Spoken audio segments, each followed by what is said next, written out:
Ya.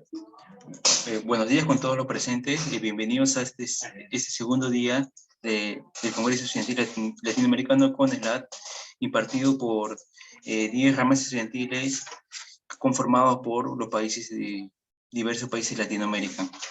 El día de hoy tengo el agrado de presentar al ingeniero José Acosta. Él es ingeniero y magíster en administración de empresas con experiencia en la dirección de proyectos y la operación y mantenimiento de redes de telecomunicaciones e infraestructura. Él actualmente está participando en proyectos de sistemas de alerta temprana en la costa del Perú. El tema impartido el día de hoy será sistemas de alerta temprana contra inundaciones. Le doy paso al ingeniero José Acosta para que continúe con su presentación. ¿Qué tal, jóvenes? Buenos días. En realidad es muy grato estar con ustedes esta mañana. Yo quisiera compartir con ustedes esta experiencia que estoy teniendo en un proyecto que me parece sumamente interesante, ¿no? Yo soy un ingeniero que tiene un montón de años trabajando en el área de telecomunicaciones y hace un año tuve la oportunidad de poder desarrollarme en otro tema bastante relacionado, pero totalmente nuevo para mí, ¿no? Entonces, el tema de sistemas de alerta temprana tiene una motivación muy grande.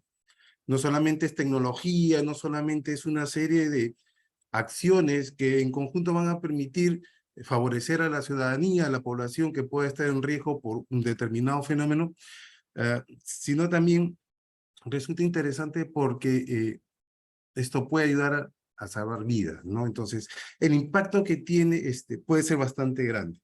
Obviamente, muchos de los temas que vamos a ver también son nuevos para mí, entonces, en algunos casos no voy a poder ser muy preciso, sin embargo, queda abierta la oportunidad para poder coordinar con ustedes para atender cualquier otra interrogante que tengan, ¿no? ¿Tienen alguna pregunta, algún comentario? ¿Saben lo que es un sistema de alerta temprana?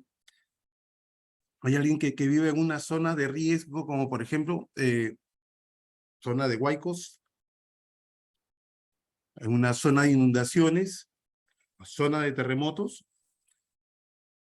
¿Saben ustedes qué es lo que puede ocurrir o lo importante que puede ser cuando uno puede ser alertado como el tiempo adecuado para tomar las previsiones y protegerse, por ejemplo, frente a un terremoto?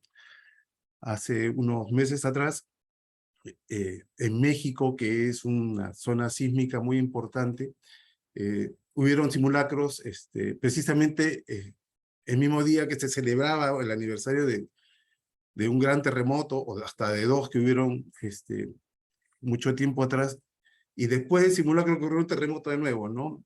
Y el tema de la preparación es importante, ¿no? Entonces, no solamente es poder contar, tener claro qué es lo que va a pasar, sino estar debidamente preparados, y esta preparación no solamente implica el desarrollo de tecnología, sino también el desarrollo de conciencia ciudadana, ¿no? Muchas de las cosas que pueden pasar, que pueden afectar a la población, se pueden evitar en la medida de que los ciudadanos sean conscientes que donde viven existen determinados riesgos, que donde viven debemos de tener claro cuáles son aquellas zonas seguras, aquellas zonas donde puedo ir a protegerme y a mí y a mi familia, y luego dónde poder brindar atención y ayudas a las demás personas, ¿no? Entonces, esa es la idea y eso es algo que les quiero comentar el día de hoy, ¿no? Entonces, si me permiten, voy a compartir mi presentación.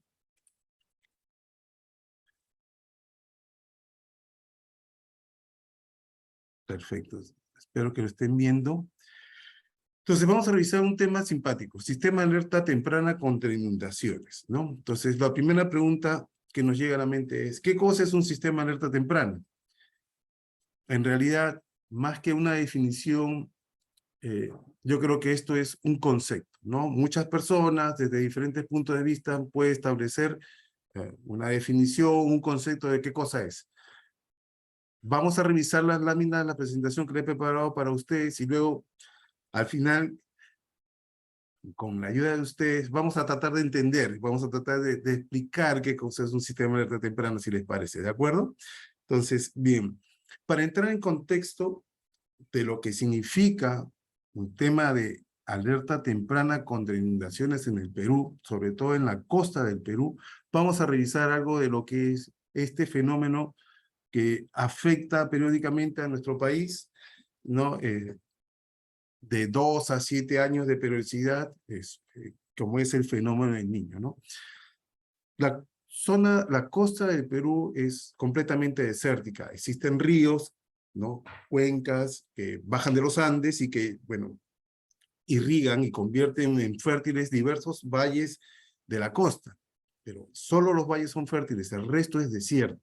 Entonces, la pregunta es, ¿cómo es que se puede haber inundaciones en una zona desértica? No llueve. Pero precisamente el fenómeno del Niño es este fenómeno, este episodio que, producto del calentamiento de las aguas en la zona ecuatorial, viene desde, vamos a usar el puntero, en este mapamundi que vemos aquí, vemos que de la zona de Oceanía, de esta zona del Asia, se aparece una corriente de agua cálida. Estos son lo que se llaman las ondas Kelvin, ¿no? Son aguas que no son superficiales, están muy abajo de la superficie del mar, pero por alguna condición comienzan a aflorar y comienzan a desplazarse, como vemos, hacia la zona de Sudamérica, a la altura del Ecuador. Y cuando llegan a las costas de Sudamérica,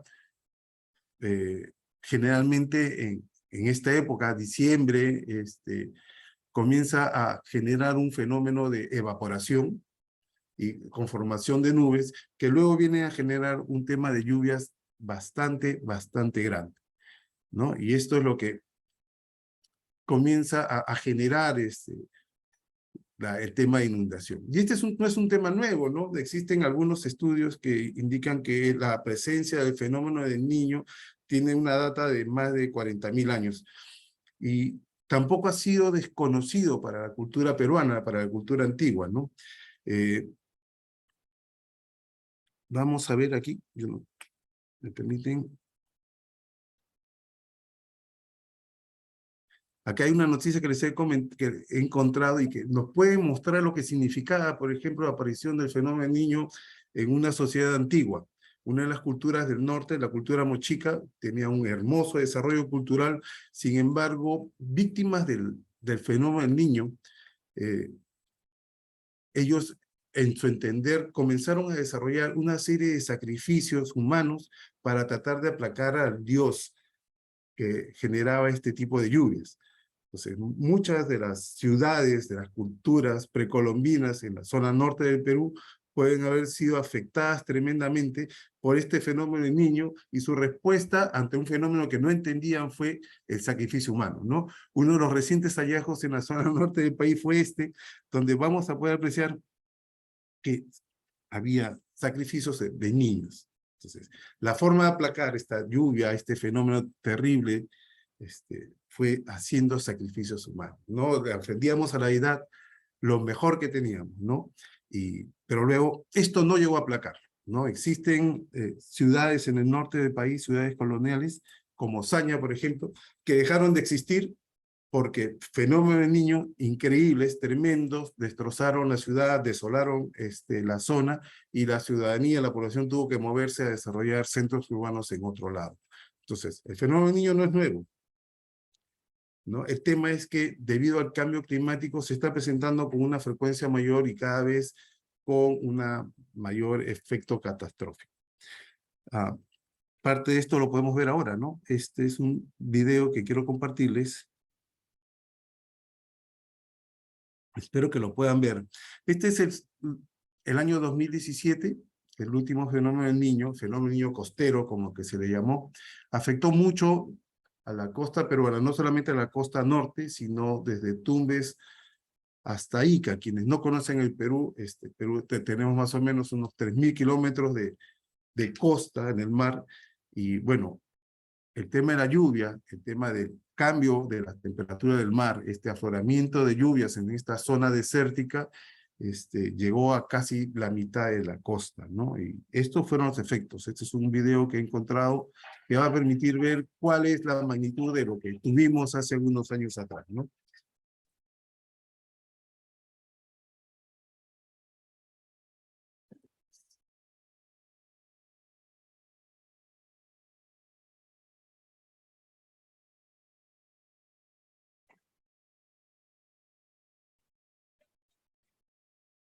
historia moderna del Perú nunca tantas precipitaciones.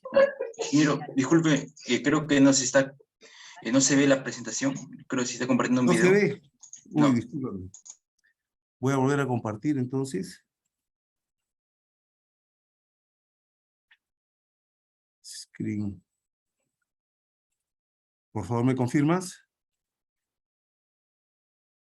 ¿Ahora sí? ¿Sí lo pueden ver? Sí, ahora sí. Sí, se logra visualizar. Ya. ¿Cómo hago para el tema del audio, no? Pero bueno, vamos viendo las imágenes, yo lo voy comentando. Esto fue en diversas partes de la costa del Perú, el efecto que tuvo el fenómeno del Niño. Entonces han habido inundaciones, esto lo que llamamos son huaicos, y otro tipo de eventos como los deslizamientos que han afectado fuertemente muchas localidades, afectando no solamente propiedades, no solamente infraestructuras, sino también la vida de muchos seres humanos, ¿no? Entonces,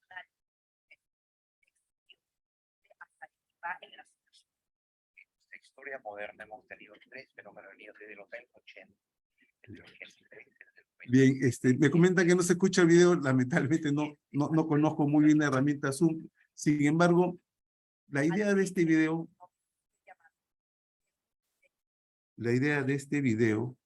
era el poder compartir con ustedes una muestra de lo que puede pasar en eventos como el Niño, en un país como el mío, que es el Perú, y cuya peculiaridad es tener una costa desértica que sin embargo se ve afectada tremendamente por las lluvias, por las inundaciones, a pesar de que no corresponde, ¿no? Entonces, esto es lo que motiva y nos pone en contexto el desarrollo de este proyecto que estamos trabajando. Un sistema de alerta temprana entonces tiene 4 componentes, ¿no? Esto forma parte de un desarrollo que viene con el tiempo. Estos 4 componentes forman parte de un estándar, digamos, que se da en el sector, ¿no? El primer componente es el conocimiento de riesgo, ¿no? Tenemos que tener claro cuáles son aquellos peligros que pueden suceder a nuestro alrededor. Entonces, en cada localidad, ¿no?, donde vivamos, las autoridades, la población organizada, en los comités vecinales, acá existe mucho el tema de los clubes de madres del vaso de leche, existen las asociaciones vecinales que en conjunto, no solamente es un tema de las propias autoridades, sino de toda la sociedad, en conjunto comienzan a determinar aquellas zonas, aquellos eventos que pueden afectar no solamente nuestra propiedad, sino también nuestra vida. Entonces, tenemos que tener claro en nuestra localidad cuáles son todos aquellos fenómenos naturales o no que pueden afectarnos, nuestro modo de vida, nuestras propiedades y nuestra vida misma, ¿cierto? El segundo componente trata que una vez identificado aquellos riesgos, vamos a tratar de establecer una forma de medir, de monitorear qué es lo que pasa con estos riesgos y en qué momento ellos pueden ser capaces de volverse un peligro real que puedan afectar y perturbarnos. Entonces, diversos dispositivos tecnológicos, en el caso de inundaciones y lluvias, como vamos a ver, existen diferentes dispositivos meteorológicos, pluviómetros, estaciones meteorológicas automáticas, estaciones hidrológicas, que van a estar midiendo constantemente el tema de las lluvias, el tema de la temperatura, el tema de los caudales de los ríos, ¿no? Entonces, en algún momento, cuando estos llegan a crecer y llegan a superar determinados umbrales, esto de aquí va a producir un fenómeno y me va a dar la oportunidad de poder alertar a la población. Entonces, el componente 3 tiene esa característica, ¿no? Es todas aquellas medidas que nos van a permitir avisar a la población de la necesidad de poder tomar una acción, que puede ser una evacuación, que puede ser de repente recogernos en zonas seguras, ¿no? Y que debe de haber sido previamente instruida, ¿sí? Entonces, estas alarmas públicas, estos avisos se pueden dar a través de sirenas, por ejemplo, ¿no? En el Perú estuvimos probando hace algunos meses atrás lo que se llamaba el SISMATE, el sistema de mensajería en emergencias, ¿no? Entonces, Usando la tecnología celular, cell broadcasting, los celulares recibían mensajes de alerta y que con la debida anticipación permitía poner algún recuerdo a las personas, ¿no? Entonces, diferentes maneras de poder enviar mensajes a la población. Pero obviamente toda la tecnología, todo este conocimiento de riesgo no llega a tener ningún sentido si es que la población no está debidamente preparada, si es que los ciudadanos no estamos debidamente conscientes de cuál es nuestro papel, de cuál es nuestra situación y qué tan vulnerables somos, ni mucho menos qué vamos a hacer en el momento que ocurren estas cosas. Entonces, estos 4 componentes tecnológicos, de procedimientos, no tienen sentido si es que la ciudadanía no está debidamente concientizada, no está debidamente comprometida en poder tomar las acciones que correspondan en salvaguarda de sus propias vidas. Entonces, bien, vamos a entrar al tema del conocimiento del riesgo, ¿no? Esto que vemos aquí es una captura de una página web desarrollada por una entidad del gobierno que se llama CENEPRED, ¿no? Entonces, en esto, como vamos a ver en un momento, en este mapa del Perú se están registrados los diferentes riesgos o peligros que son expuestas diversas localidades del país. Lo que estamos viendo en este recorte es la provincia de Piura, la región de Piura, y lo que vemos en estas líneas azules, achuradas, son las zonas inundables, ¿no? En caso de fenómeno del Niño.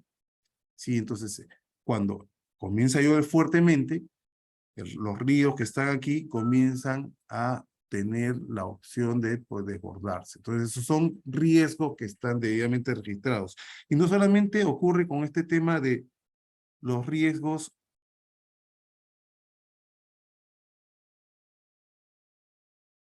acá está. Pueden ver esta pantalla. Esta es estoy mostrando la página web de SIGRID, ¿no?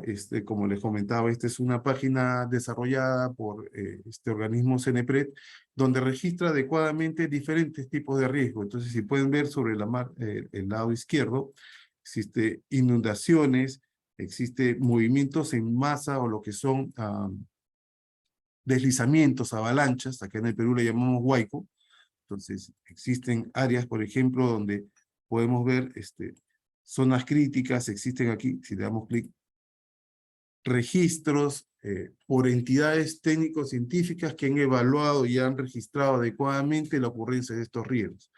Entonces, esta es una página web, un repositorio que está a disponibilidad de la ciudadanía y donde pueden ver claramente todos aquellos fenómenos que nos pueden afectar. Obviamente, para las autoridades, ¿no? Para la población organizada, esta es una herramienta de vital importancia porque va a permitir tomar en cuenta qué cosas lo va a afectar y prepararse para aquellos eventos, ¿no? Entonces, el conocimiento de riesgo tiene que ver con eso, ¿no? Con saber qué cosa es lo que puede pasar, tener claro cuáles son aquellas zonas donde puede pasar y sobre todo estar alertas a qué cosa puede pasar, ¿no? Entonces, una vez que hemos tenido claro cuáles son los peligros que nos rodean, vamos a tener que establecer la forma, los mecanismos para poder vigilarlo, para poder monitorear. En el caso de fenómenos climatológicos, en el caso de fenómenos atmosféricos, vamos a utilizar diferentes dispositivos. Lo que tenemos aquí, vamos a sacar nuestro puntero láser. Tenemos aquí una estación meteorológica automática. Aquí vemos, no sé si van a apreciar dentro de la reja, esto es un balde, esto es un pluviómetro, ¿no? El pluviómetro lo que va a registrar es la cantidad de lluvia que cae. Entonces es un mecanismo que tiene un balancín que va ahí llenándose, imagínense una balanza no sé si me pueden ver, pero es como una balanza con unos vasitos. Entonces se llena y va volteando y va midiendo cuánta lluvia está cayendo, ¿sí? Esto vemos también aquí un panel solar, entonces esta estación meteorológica va a enviar automáticamente los datos no solamente del pluviómetro, sino también de la temperatura, sino también de la humedad del aire, entre otros, para ser enviados a un centro de control donde los son analizados y validados. Existen otros tipos de estaciones meteorológicas automáticas, por ejemplo, esta que está aquí, donde la tecnología ha permitido que los diferentes sensores anteriormente separados se integren en uno solo. ¿No? Esto permite no solamente abaratar costos, reduce el tiempo de la necesidad de mantenimiento, ¿no? Y así como también va a permitir una mayor facilidad al momento de la instalación y el tema de mantenimiento. Pero luego va a depender mucho de qué cosa es lo que se quiera medir. Si nosotros queremos medir parámetros meteorológicos en base a los estándares de la Organización Meteorológica Mundial, tendríamos que utilizar dispositivos separados, como están en la primera imagen, ¿no? Entonces, los pluviómetros deben estar a 1,20 m, los anemómetros o los medidores de aire deben estar a cierta altura, no debe haber cierto despeje o separación entre ellos para cumplir los estándares que permitan tener la categoría de medición meteorológica según OMM. Sin embargo, si nuestro interés es medir básicamente estos parámetros de manera específica para un sistema de alerta temprana como el que estamos tratando de entender, un multisensor compacto sería adecuado en tanto que es mucho más fácil de montar, es mucho más fácil de mantener y sobre todo la electrónica compacta nos puede reducir la probabilidad de fallo significativamente, ¿no? Lo que vemos en esta tercera figura es uno de los mecanismos o una forma de instalar bastante sencilla que es el standpipe. El standpipe es ese tubo marrón que ustedes ven, es un tubo hueco, donde en la parte interior se aloja este multisensor compacto. ¿Sí? Entonces, el área necesaria para instalarlo es muchísimo más pequeña. No necesito un área mayor como en la primera parte, donde por tener diferentes sensores distribuidos y cada uno con su requerimiento de espacio de acuerdo a estándares, voy a necesitar áreas mayores. No, esto de acá me va a permitir un rápido despliegue y un menor impacto en las zonas donde se va a montar. Vemos también una antena direccional, ¿no? Esta es una antena Yagi, generalmente se usa VHF para poder comunicar estos sensores y poder llevar la información de sus mediciones hacia los centros de control para monitoreo permanente. En la última figura vemos un sensor, una estación hidrológica automática.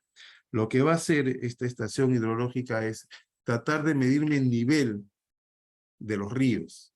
Entonces, cuando llega a cierto nivel, es probable que estos ríos se desborden. Entonces, este dispositivo va a medir ese nivel y me va a poder dar con anterioridad cuánto es el nivel que va a afectar o generar un desborde. ¿De acuerdo?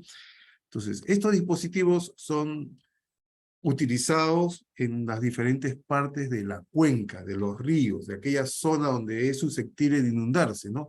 Acordémonos que el fenómeno del Niño lo que va a generar es un montón de lluvia.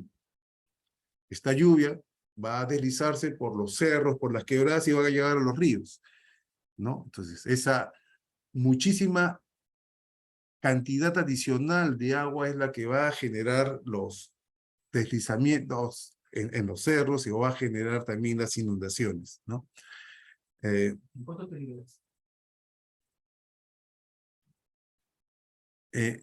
Entonces, bien, en este mapa lo que estamos viendo es una localidad en Piura, de la región de Piura, y vemos la ubicación de diferentes dispositivos. ¿Sí? Estos diferentes dispositivos pueden ser, imaginemos aquí, vemos un río, esta es una estación hidrológica automática, por acá deben haber pluviómetros, por acá deben haber estaciones meteorológicas para la medición de temperatura, de lluvia, ¿no? De viento, ¿no? Todos estos parámetros van a alimentar modelos meteorológicos, van a alimentar modelamientos hidrológicos. De tal manera que este sensamiento constante va a permitir que estos modelos me puedan pronosticar el tema de lluvias, el tema de caudales de ríos y la integración inteligente de todos estos monitoreos y pronósticos me va a permitir determinar cuáles son aquellas áreas susceptibles de ser inundadas en el corto plazo si es que las condiciones se mantienen. En ese sentido, vamos a ser capaces de poder alertar y advertir adecuadamente a la población para las acciones correspondientes. Entonces, la ubicación de los medidores es bastante importante y la forma como se comunican. ¿no? Definitivamente tendría que ser a tiempo real, ¿no? En ese sentido, parte del trabajo que se hace al momento de diseñar una red de medidores meteorológicos es el tema de telemetría o las telecomunicaciones.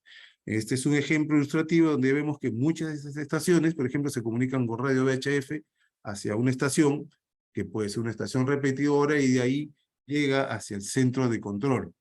En algunos casos, la geografía puede ser tan agreste que la comunicación VHF, que no requiere línea de vista, pero sí tiene que haber cierto despeje, va a ser complicado y a veces imposible, ¿no? La geografía peruana es bastante accidentada y entonces el acceso satelital tipo Inmarsat puede ser adecuado.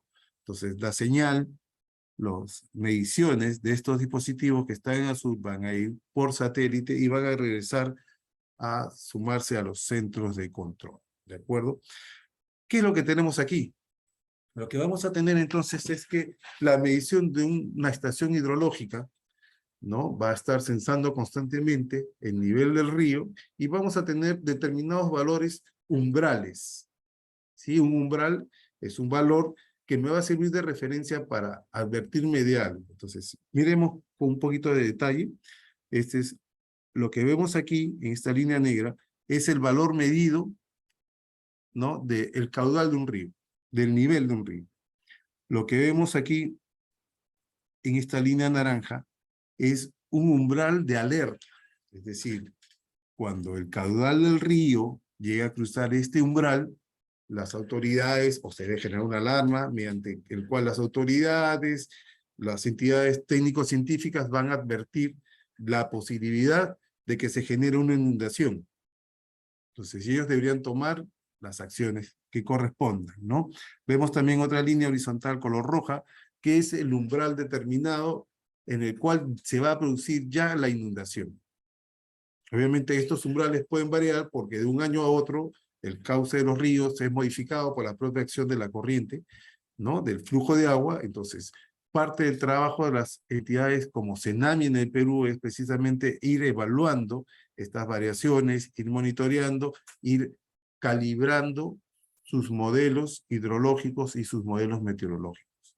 Para ello, en las épocas de estía, cuando no hay agua, tienen que tomar las acciones, medición de la topografía para ver el perfil del río y poder determinar o hacer estimaciones de cuánta agua es lo que puede haber, ¿no? Así como también va a estos temas de los niveles, de los umbrales que pueden afectarse según los cambios de los perfiles, ¿no? En el caso de los ríos de la costa del Perú, por el tema de que cuando llueve comienzan a lavar las laderas de los cerros, comienzan a arrastrar muchísimo sedimento. Entonces, si el nivel del río tenía una cierta profundidad por todo el barro, por todas las piedras, por todo el escombro que trajo, ya ese caudal, esa capacidad se ve reducida. Entonces, si el año pasado hubo un desborde con 500 metros, metros cúbicos por segundo, ahora que ya ese cauce se llenó de piedra, se llenó de barro, basta con 200 metros cúbicos por segundo para generarme un desborde. Entonces el peligro también cambia por las propias condiciones de la naturaleza, por las propias condiciones del peligro. Entonces, parte de lo que tiene que hacer la autoridad y la sociedad organizada, ¿no? es ir evaluando constantemente aquellos riesgos, ir alimentando nuevamente estos modelos, porque como vemos, las condiciones pueden cambiar. No solamente se trata de poner un equipo que mida y que me dé los datos, sino también debemos tener claro que las condiciones iniciales pueden haber cambiado por los propios efectos de la naturaleza, por la propia acumulación de escombros, por la acumulación de sedimentos que traen estos deslizamientos. ¿De acuerdo? Bien.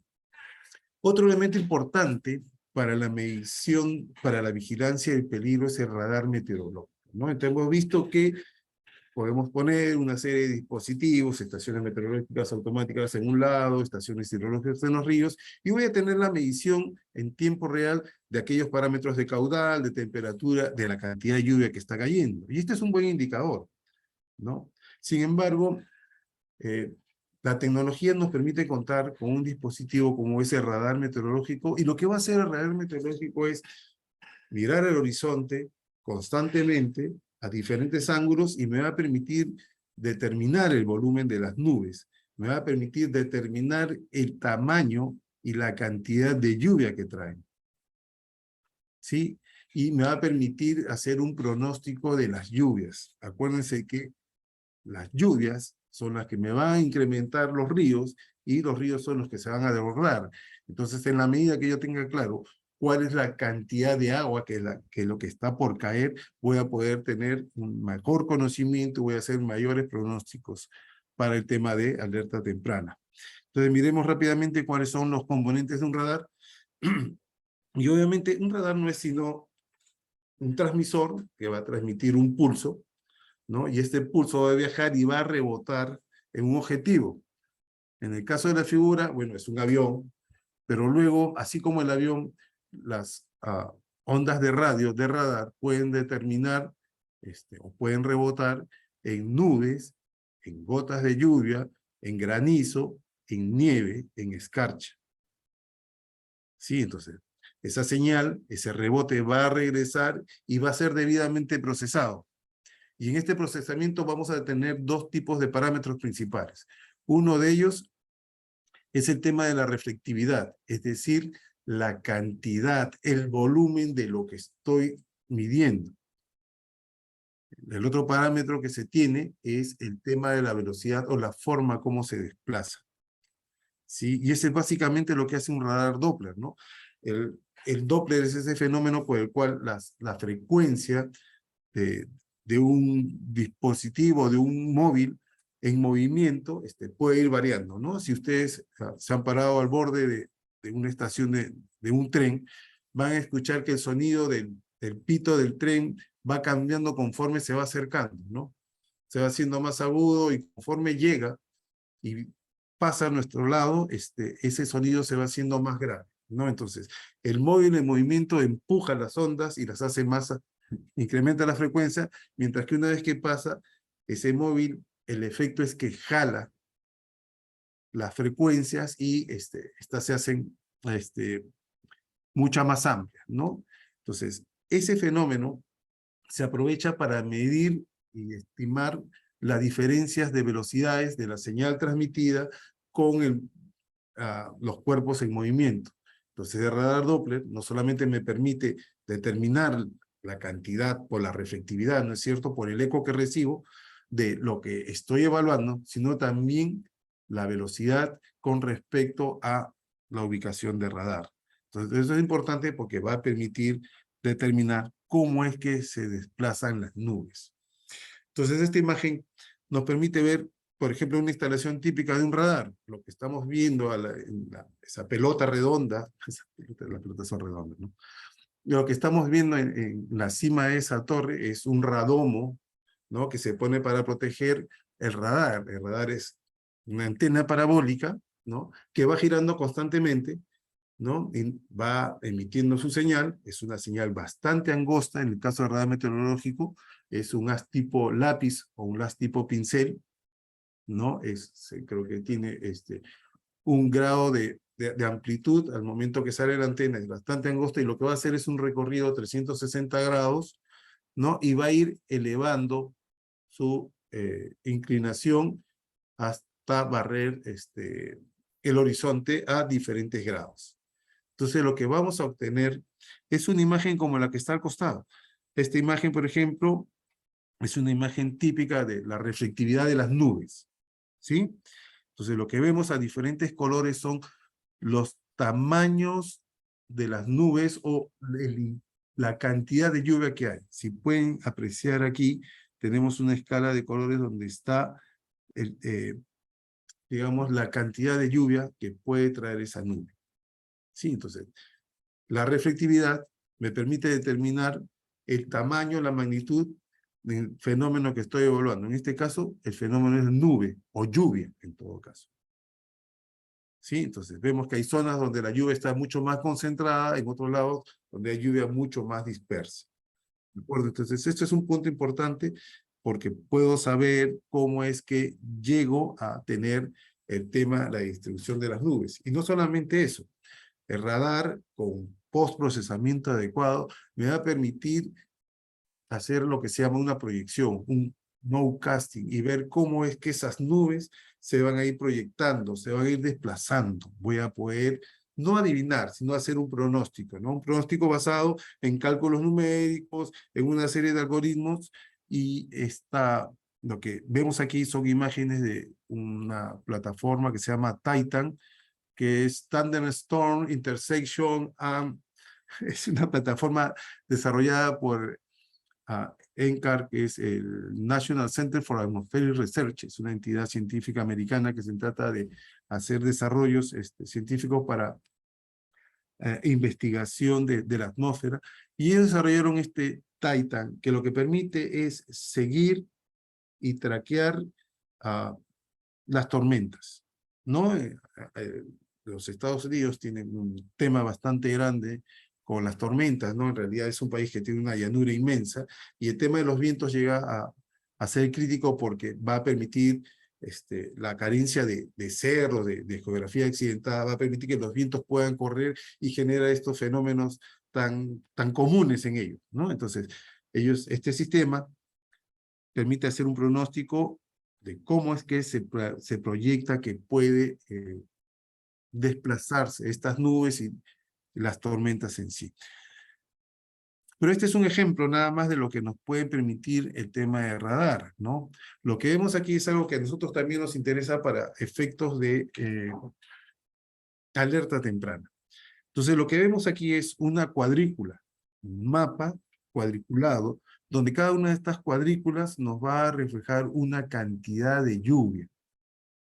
¿Sí? Entonces, la combinación de la información de radar, ¿no? De las nubes, ¿no? De la cantidad de lluvia que tienen, más la combinación de la información que proveen los medidores, como los pluviómetros, por ejemplo, va a permitir establecer una cuadrícula donde en cada uno de estos cuadraditos, si van a ver, me va a determinar una cantidad de lluvia esperada, ¿no? En la zona. Entonces vamos a ver que existen zonas donde va a haber una mayor cantidad de lluvia, aquí por ejemplo 20 milímetros en este punto de acá, que es un pluviómetro, ¿no? Aquí otros 6 milímetros, ¿no? Y todo un mosaico de colores donde puede haber una diversa cantidad de lluvia sobre el terreno. Entonces es un algoritmo muy avanzado que se llama GAR, ¿no? Donde la medición del radar, de la lluvia de radar, es ajustada por los pluviómetros, ¿no? Entonces aquí un pluviómetro me mide 20 milímetros, aquí otro pluviómetro me mide 6 milímetros, y con la información de radar se va a establecer todo este mosaico de precipitación sobre el territorio, ¿de acuerdo? Entonces, ¿para qué sirve esto? Esto me permite establecer un mapa referencial de inundación, ¿no? Vemos una localidad, no sé si llegan a verlo bien, pero voy a ampliar la figura, perdón, voy a ampliar la figura para que les sea. Ups. Allá. Segundo, por favor.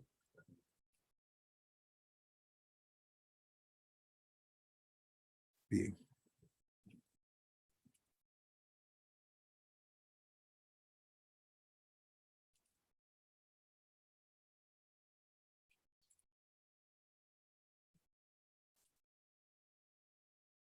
Pueden ver ahí, por favor, me confirman. Lo que he hecho es ampliar la figura que tenía ahí, y lo que vemos aquí es un mapa de Piura, ¿no? Están aquí en negro, son la zona urbana, ¿no? Y lo que vemos en azul, ¿no? Con diferentes tonalidades, son las zonas referenciales de inundación, ¿sí? Es decir, lo que midió el radar, la cantidad de nubes y la cantidad de agua que traen esas nubes, más la medición de los medidores, el estado del nivel de los ríos, me va a permitir a mí pronosticar que si se mantienen estas condiciones, determinadas zonas se van a poder inundar. Esta oportunidad de pronóstico me va a dar también la chance de poder alertar a zonas de inundación, a la población que vive ahí, para que pueda evacuar y salvarse. ¿De acuerdo? Entonces, esto es una plataforma que integra información de los diferentes dispositivos que monitorean el peligro, que vigilan el peligro y que me va a permitir a mí como autoridad poder hacer sonar las sirenas, poder enviar los mensajes y las acciones correspondientes. Habíamos comentado que dentro del tema de difusión y comunicación existen diferentes mecanismos que nos van a permitir alertar a la población de que puedan tomar las medidas del caso, ¿no? Y lo que vemos aquí es como un diseño donde una población, un centro urbano, se divide en coberturas de sirena, ¿sí? Cada uno de estos puntos es una sirena y lo que está en colores, ese arco iris, nos está mostrando los diferentes niveles de señal acústica de cobertura de cada sirena. Entonces, si en una ciudad es completamente vulnerable, si toda la ciudad puede ser susceptible de ser inundada, una opción es cubrirla con diferentes sirenas, ¿no? De tal manera de que si el fenómeno se presenta en este lado de la ciudad, estas sirenas pueden ser activadas para que la población de aquí pueda evacuar, ¿no? De igual manera puede pasar en cualquier otro punto de la ciudad. Entonces, las sirenas es un mecanismo en el cual no solamente voy a emitir un sonido, sino también puedo enviar mensajes grabados, de repente en vivo, con indicaciones a la población. Entonces, podemos indicarles, ok, esto es un simulacro, en el caso que sea una prueba, o podemos decirle que es una alarma real y que deben tomar las acciones que han sido previamente difundidas, ¿de acuerdo? La figura del lado derecho nos muestra cómo son las sirenas, cada una de estas es una bocina, entonces se integran diferentes bocinas, ¿sí? Para poder tener determinada cobertura. Entonces, un arreglo de 8 sirenas, como las que están aquí, aquí solamente hay 4, un arreglo de 8 sirenas de potencia de 1200 vatios de potencia, me van a permitir establecer en determinadas condiciones la alarma sonora en un área de con una cobertura de 1 kilómetro de radio, ¿no es cierto? Se puede tener una amplia área de cobertura de aviso, ¿sí? Voy a mostrarles ¿dónde está? Lo de acústicos, permítame un momento. ¿No? Una de las herramientas que hemos usado nosotros es precisamente esta acá, que es la de acústicos, ¿no? Acústicos es un software que permite hacer el diseño de la cobertura acústica, tanto para interiores y exteriores, y bueno, yo trabajo en un consorcio, y uno de los socios del consorcio es precisamente esta empresa que se llama Telegrafia. Telegrafia es una empresa europea que provee, fabrica y desarrolla sistemas de comunicación masiva basados principalmente en sirenas. Entonces, nosotros podemos jalar al mapa una sirena del tamaño que queramos y podemos hacer aquí la simulación de la cobertura acústica, ¿no? Para tener una medición real de esta cobertura acústica, algunos parámetros deben ser recogidos en campo. Por ejemplo, el tema del ruido de fondo.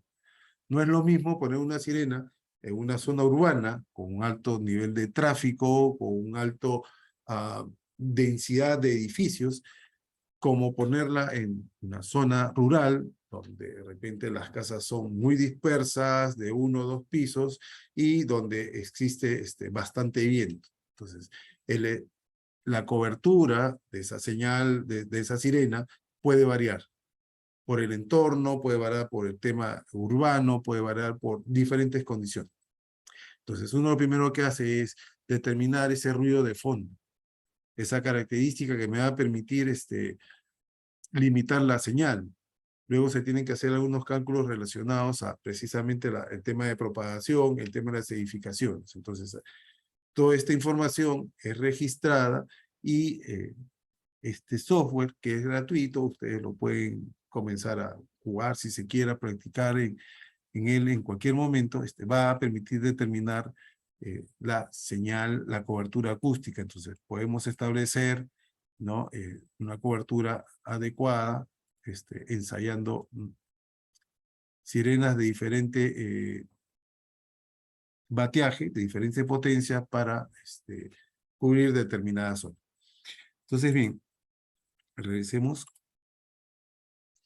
Entonces, bien, el tema de comunicación y difusión, entonces, basado en sirenas, vamos a tener que establecer cuáles son aquellas áreas en las cuales tenemos que comunicar.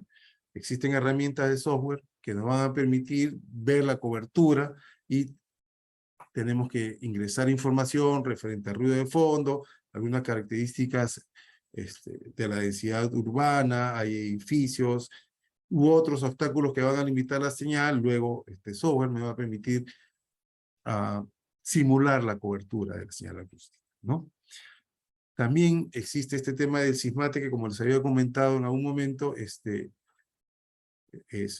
el uso del cell broadcasting para que el mensaje pueda terminar a través de los celulares a las zonas de riesgo. Entonces, un sistema de alerta temprana tiene que agotar todas las opciones posibles para poder comunicar a través de sirenas, a través de mensajes al celular, a través de sistemas de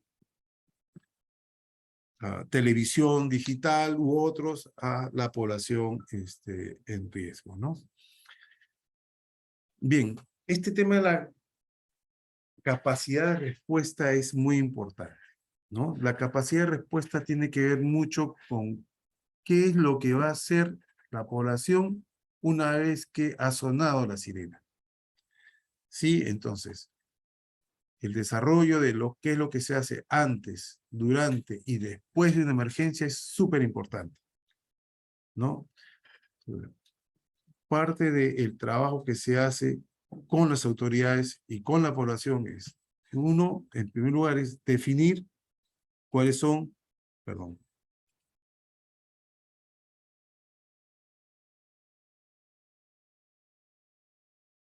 es definir cuáles son los planes de evacuación. ¿Qué vamos a hacer una vez que se presente la emergencia?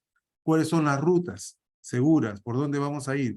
¿Cuáles son los lugares donde la población se va a poder resguardecer en caso de esta emergencia?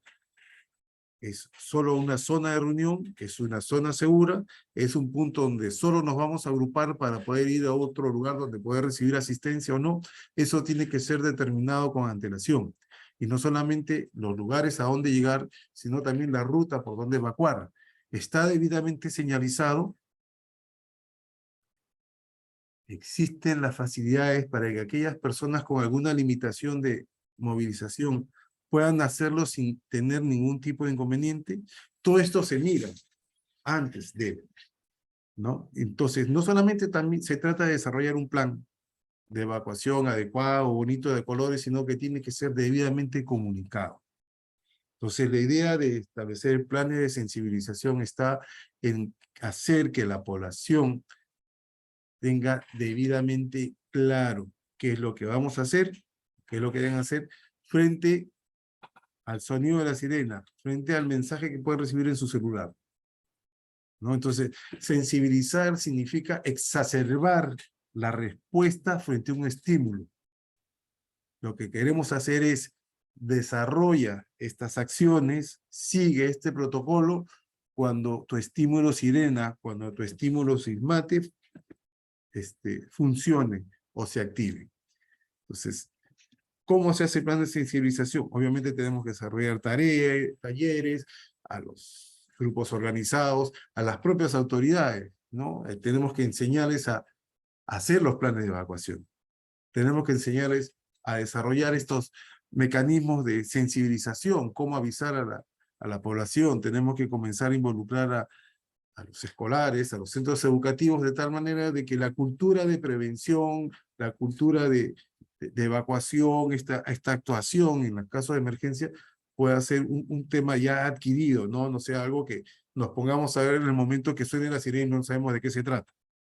¿De acuerdo? Entonces, toda la integración de la tecnología, de autoridades y de entidades técnico-científicas debidamente capacitadas y en uso racional de todas estas herramientas, ¿no? En conjunto con una población debidamente preparada, se prueba en los simulacros.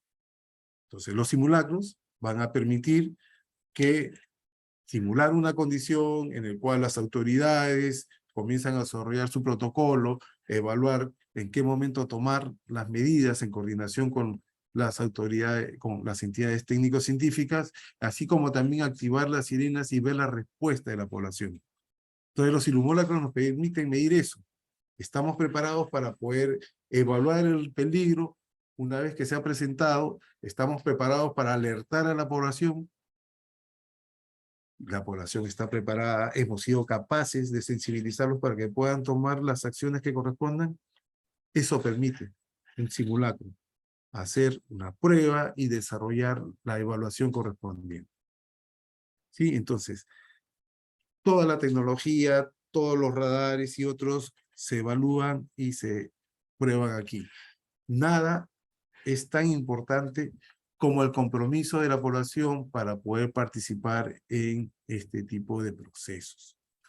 Lo que vemos aquí es una gráfica que he tomado del proyecto que estoy llevando y que sintetiza cómo es este flujo de información, cómo es que se integran los diferentes componentes y que va a permitir sintetizar lo que he tratado de expresar en esta presentación. Entonces, existe un primer análisis de la vulnerabilidad, de la información de los riesgos de cada zona. Estos son integrados en diversos mapas y eventualmente pueden haber servicios web como el que hemos mostrado de SIGRID, donde las diversas autoridades, las entidades técnico-científicas van recopilando, van acopiando toda la información referente a los riesgos que puede ocurrir en cada localidad. Sí, por otro lado, entidades como el CENAMI, que es el Servicio Nacional de Meteorología e Hidrología del Perú, establece una serie de medidores, ¿no? Pluviómetros, estas estaciones hidrológicas que van a permitir medir el caudal en los ríos, si cuentan con radares, el uso de radares para ir monitoreando estas variables, van a poder determinar en qué momento llegan a producirse el riesgo de que el peligro tome forma. En ese momento va a coordinar con la autoridad local y decirle, mira, hay este riesgo, ¿no? Y esto pudiera pasar en un corto tiempo y la autoridad va a tener la suficiente información como para poder decidir activar la comunicación a la población. Sirena, sismate, lo que fuera. La población debidamente capacitada va a poder tomar las rutas correspondientes y salvar sus vidas, salvar su propiedad eventualmente, y esto va a tener sentido. ¿De acuerdo? Entonces, funciona así. No solamente es el tema de la tecnología. La participación activa de la sociedad comprometida, debidamente sensibilizada y capacitada, va a permitir que toda esta tecnología, radares, medidores, comunicación, VHF, tenga buen fin. De nada sirve si es que cuando ocurre esto, las personas ni siquiera tengan idea de qué se trata ese sonido de sirena, ¿no? Entonces, bien, esto es todo lo que yo he querido compartir con ustedes, jóvenes. Espero que haya sido para ustedes bastante interesante. En realidad, para mí lo es. Es un tema nuevo en mi carrera y definitivamente debo agradecer el tener un equipo humano bastante bueno que me acompaña y que me permite aprender cada día más de esto. Y nada, estoy a su disposición para las preguntas que tengan a bien. Muchísimas gracias.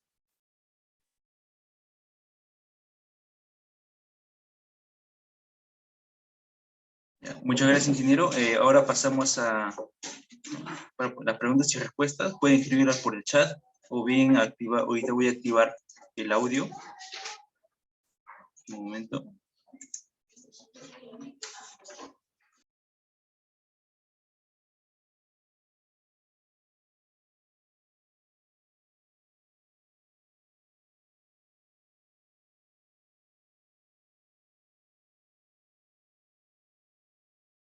Ahora, si desean, pueden levantar la mano y hacer las preguntas.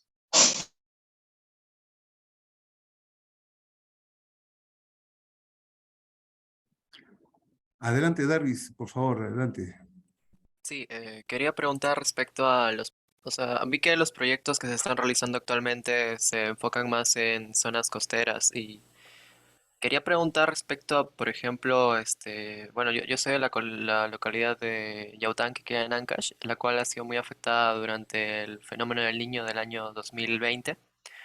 Y quería preguntar sobre si actualmente se están enfocando proyectos o algo respecto a la detección temprana de alguno de estos eventos. Claro, qué interesante.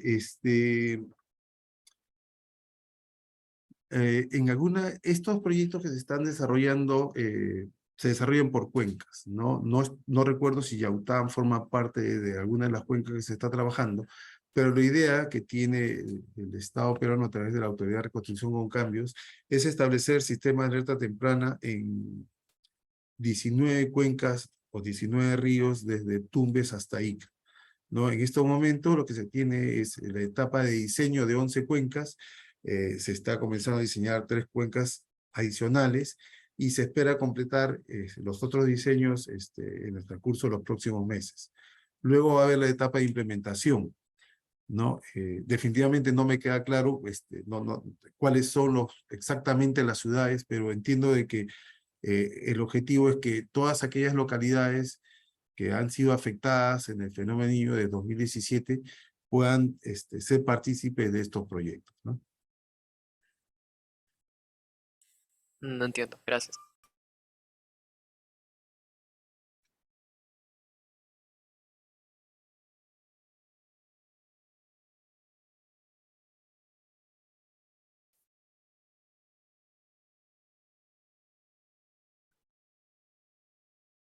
¿Alguna consulta adicional que tengan por ahí? Escriban por chat o bien activen su audio.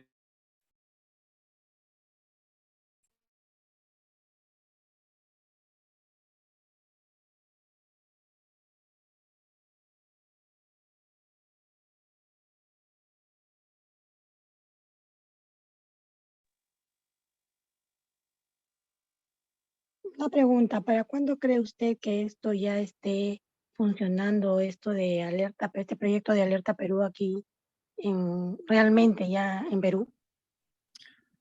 Esa es una buena pregunta. Se estima que esto pueda comenzar a implementarse a partir de febrero del próximo año. Trabajo en cada cuenca puede tomar 4 a 6 meses. La implementación de los radares puede tomar un poquito más de tiempo. El horizonte de implementación de este proyecto, considerando todas las cuencas, es de 2 años. Y la idea es comenzar por las zonas más críticas, ¿no? Entonces, tendría prioridad el desarrollo de los proyectos en la zona de Piura, por ejemplo, Piura, Tumbes, Chiclayo, que son las más afectadas en el caso de fenómenos del Niño, ¿no?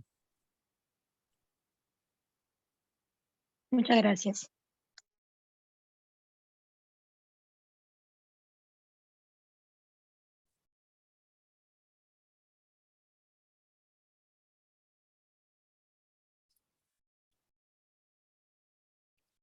Bueno, jóvenes, si no tienen más preguntas, yo les agradezco su atención. En realidad, ha sido para mí un momento muy interesante poder compartir con esto con ustedes y nada, en cualquier momento estoy a su disposición. Pero muchísimas gracias. En la 04, en la 05. También muchas gracias a usted por la presente. No, pues, es de la carta fabricante, ¿no? ¿Y ahí dónde han sentado? Acá lo estoy presentando nuevamente. Nada, muchísimas gracias, jóvenes, y que tengan buen día.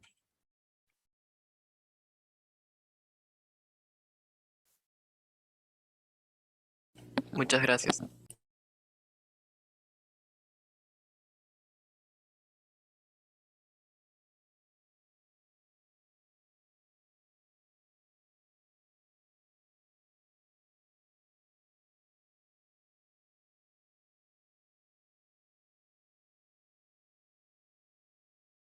Estaremos conectando a las 12:30 GMT5 aproximadamente en 2 horas para continuar con la siguiente ponencia, que será aprendizaje automático en datos no estructurados usando grafos, impartido por el ingeniero Gabriel Mejía. Así que nos estaremos viendo en un par de horas.